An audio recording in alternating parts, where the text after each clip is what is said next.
worldwide. Let's take a closer look at the vehicle that will launch the GPS-3 satellite. Now on your screen is a view of Space Launch Complex 40 with Falcon 9, which is our two-stage liquid-fueled launch vehicle, getting ready for launch. Falcon 9 stands approximately 229 feet or 70 meters tall, which is slightly taller than a 21-story building. That bottom two-thirds of the vehicle is a brand new first stage, and its job is to accelerate the vehicle all the way to the edge of space, where it will drop off the second stage carrying the payload. Tonight we will be attempting to recover the first stage on our drone ship Just Read the Instructions Tonight, which is currently about 350 nautical miles northeast of our launch site, and you can see that on your screen. What's really exciting is that this specific booster is planned to support the GPS-3 mission next year, which will be the first time the U.S. Space Force has agreed to fly a flight-proven booster. So we're really excited about that. About 2.5 minutes into flight, the first and second stage will separate, and the second stage will ignite its Merlin and the highly orbit, second approximately 20,000 kilometers above Earth, and then the satellite will perform burns to raise its position to enter a circular MEO, or medium Earth orbit, and reach an apogee of approximately 20,200 kilometers above Earth. Inside of that structure that you see right there in front of you on your screen is the GPS-3 satellite, and that structure is what we call the payload fairing, which is about 17 feet in diameter, or 5 meters in diameter, and about 43 feet or 13 meters tall. This payload fairing protects the satellite from aerodynamic heating, loads, and contamination during ascent. Once we're in the vacuum of space, we no longer need this protection, so we will jettison the fairing halves as the second stage continues with the satellite to its targeted drop-off orbit. The fairing halves that we are using today are new, and we'll be attempting to recover them using our recovery ships that you see on your screen, Mistreat and Mischief. And now, because weather plays a major role in the recovery efforts, about 2 minutes before the fairing halves are set to land, the team will check in to see if it is safe to make a catch attempt. And this is because weather can impact the sea states for Mistreat and Mischief, but it can also affect the fairing's altitude, position, and speed, which could change how the fairing halves fall back to Earth. Now that large trusted structure next to Falcon 9, and on your screen it's to the left of Falcon 9 there, that is what we call the Transporter Erector, or TE. The TE is used to roll out Falcon 9 to the launch pad, and it raises it to the vertical launch position, and also routes power, fluids, and communication to both the rocket and the satellite. Now let's get a status update on the vehicle. Good evening from SpaceX headquarters in Hawthorne, California. I'm John Innsbrucker, Falcon 9 Principal Integration Engineer. Now, the launch vehicle and satellite vehicle teams are ready for launch as we approach the T-minus 9-minute mark to liftoff. Now, this is our third GPS-3 launch, and all three have been from Space Launch Complex 40. Now, the spacecraft team performed their functional checkouts of the GPS satellite earlier today, and the Falcon 9 team began their final checks at T-minus 2 hours. Most recently, we completed the poll to proceed with propellant load and launch. This was at T-minus 38 minutes, and all parties were go. So the team at Cape Canaveral began loading propellant at T-minus 35 minutes. We used the same propellants on both the first and second stages. The second stage is primarily a short version of a first stage. That's one of the many reliability features in the Falcon design. Our fuel is a refined form of kerosene known as RP1. Our oxidizer is super chilled liquid oxygen called LOX. We chill it well below the boiling point so we can load more onto the booster, as well as avoid the need to continue topping it off to make up for losses due to propellant boil-off. Now, currently, the second stage that you can see on the screen just above that black interstage cylinder, that second stage is fully loaded with the RP1 kerosene fuel. The first stage is going to continue loading kerosene fuel until T-minus 6 minutes. Liquid oxygen is loading onto both the first and second stages right now. We're also loading helium into storage vessels on the first and second stages. We take this cold helium and run it through heat exchangers on the Merlin engines. That heats the helium up, and that hot helium is used to fill the empty volume in the tanks created when the engine pumps are pulling propellant out of the stage. By heating the helium, it expands the volume that it occupies, and that increases its efficiency. Now at 7 minutes, we're going to open the pre-valves between the first stage engines and the propellant tanks. We'll begin the engine chill-in sequence.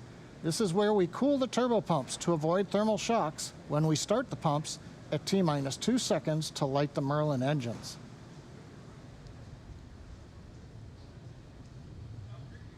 And we're inside Engine 7 chill minutes. has begun. And we've heard the call that engine chill has begun right on time. On the GPS spacecraft, the team has transitioned the GPS spacecraft to internal battery power. That finished at about T-minus 13.5 minutes.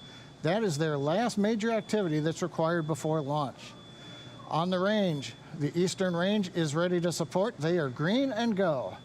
And the good news on the weather, while we've been dodging thick clouds that may have forced a launch scrub, for the moment, the weather officer believes that the cloud layers are thin enough and may just get past us that we aren't going to have an issue. We'll continue to listen, but 6 minutes and 19 seconds to go, we should be able to get there. Now, if we do have to call a hold on today's launch, we have a backup opportunity tomorrow. Liftoff would be a few minutes earlier at 9:39 p.m. Eastern Time. But right now, all systems continue to be go for a liftoff just past 43 minutes after the hour. As we mentioned earlier, today's mission is for the U.S. Space Force launching the GPS-3 Space Vehicle 4 payload. Now we'll hear from the Air Force's Lieutenant Colonel Margaret Sullivan and Lockheed Martin's Tanya Ladwig for more information on tonight's payload.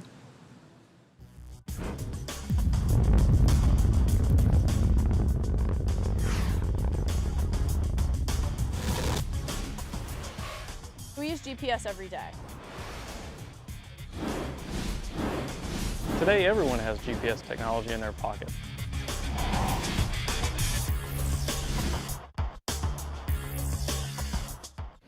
It's 25 years of space-based position, navigation, and timing, supporting the entire world. GPS touches the lives of everyday people all the time.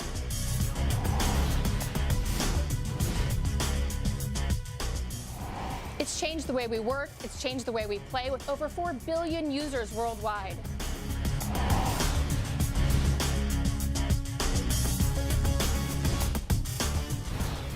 We're already preparing for the next generation of GPS satellites with our GPS-3 follow-on contract, and we're inserting greater technology for greater capability.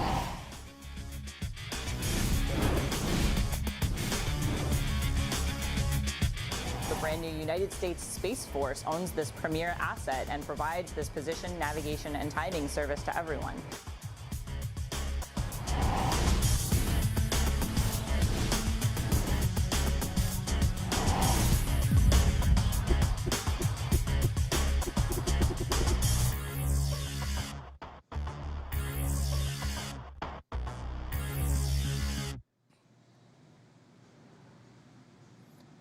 We're just over 4 minutes from liftoff.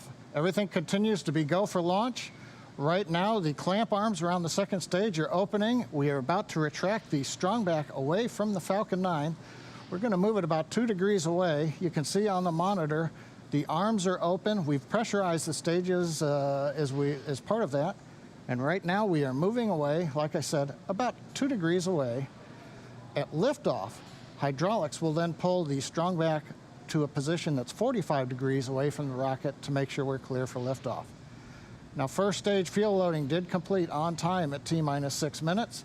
We're waiting to hear first stage LOX load complete at T-minus 3, and then a minute later, LOX loading on second stage. Strongback lower has been announced closeout for flight, so the strongback is in position, ready to support launch. At 1 minute before liftoff, you're going to hear the announcement Falcon 9 is in startup. That means the rocket's own internal computers are autonomously controlling the Falcon 9 countdown. Coming up on 3 minutes, waiting to hear how LOX loading is going.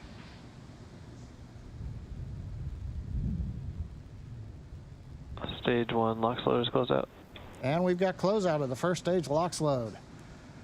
Now, on top of the Falcon 9, the GPS-3 space vehicle continues to be go. They have done their last activity, getting on internal power. They're waiting for liftoff now. Good news, Falcon 9 team, GPS team, we're working no issues on the rocket, and the weather continues to be green and good for launch. That call out you just heard, M1D engines are fully chilled in for flight. That means when we get spinning the turbo pumps at T-minus 2 seconds, the temperatures are cold enough so that we won't turn any of that liquid oxygen into gaseous oxygen, which would be bad to pull through the pumps. Now, as a reminder, as we come up on 2 minutes, if we don't launch today, we have a backup opportunity tomorrow. Liftoff time would be scheduled at 9:39 p.m. Eastern Time. Stage 2, LOX load closed out. We're inside 2 minutes, closing out liquid oxygen on the second stage. We're now going to begin draining the liquid oxygen down the strongback, away from the second stage, back down through the lines, making sure that everything is clear out of that strongback for liftoff. And that's what's going to be creating the white clouds that you can see around the rocket right now coming off of the strongback as we vent the gaseous oxygen that's very cold, and it meets the warm, humid Florida air, and you get the big white clouds of condensation. That's normal for us. Next major activity again at T-minus 1 minute will be in startup. First and second stages will also begin to pressurize for launch.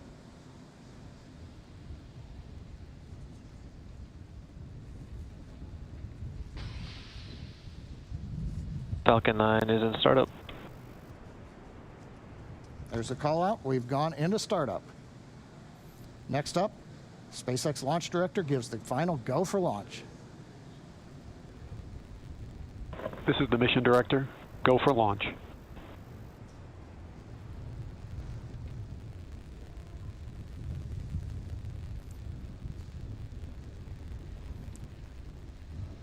We're coming up at T-minus 30 seconds.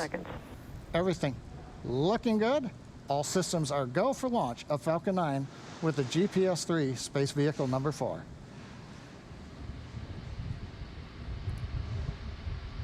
Stage 1 flight press. 15 seconds. 10, 9, 8, 7, 6, 5, 4, 3, and we have an abort. All agencies stand by.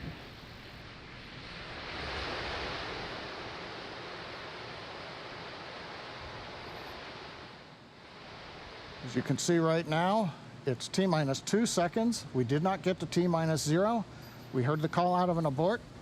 They're currently safing the vehicle. We're going to be listening to hear if we can get some more information.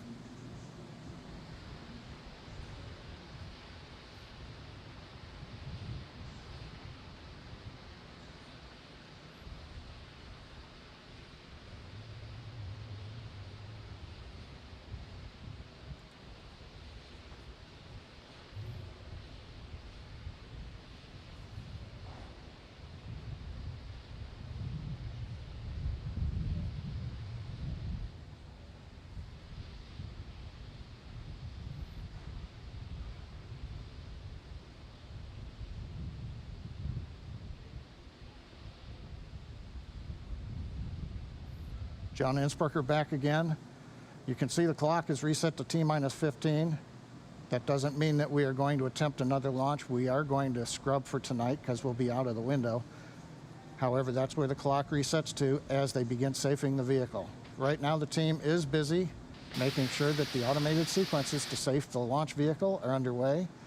We did not get down to T0. We did not try to launch. We had the abort, as you saw on the screen, at about T-minus 2 seconds, which is just the start as we get into the engine ignition sequence.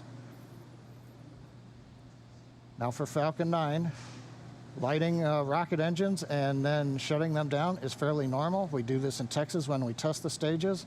We also do this when we static fire the Falcon 9 on the launch pad, as we did with this rocket several days ago. So going through the sequence to safe the vehicle is fairly standard for the launch team. We're hoping that we may get an announcement from the launch director a little bit later over the countdown net.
John Innsbrucker again back here at the webcast desk in SpaceX headquarters, Hawthorne, California. If you're just joining us, you can see T-minus 15 minutes. The mission director is clear to scrub following today's abort.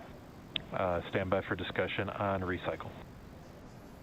We've just heard the SpaceX launch director on the countdown net announce what we talked about earlier. We have a scrub for the evening. If you are with us, we got down to about T-minus 2 seconds approximately. We haven't seen the actual shutdown time. We were just starting the engine ignition sequence when we had a hold. We then began safing. We did not get into lighting all 9 of the Merlin rocket engines. Right now we're waiting to hear if there's anybody else coming up on the countdown net, but it doesn't appear so. So we did we did hold the countdown at about T-minus 2 seconds.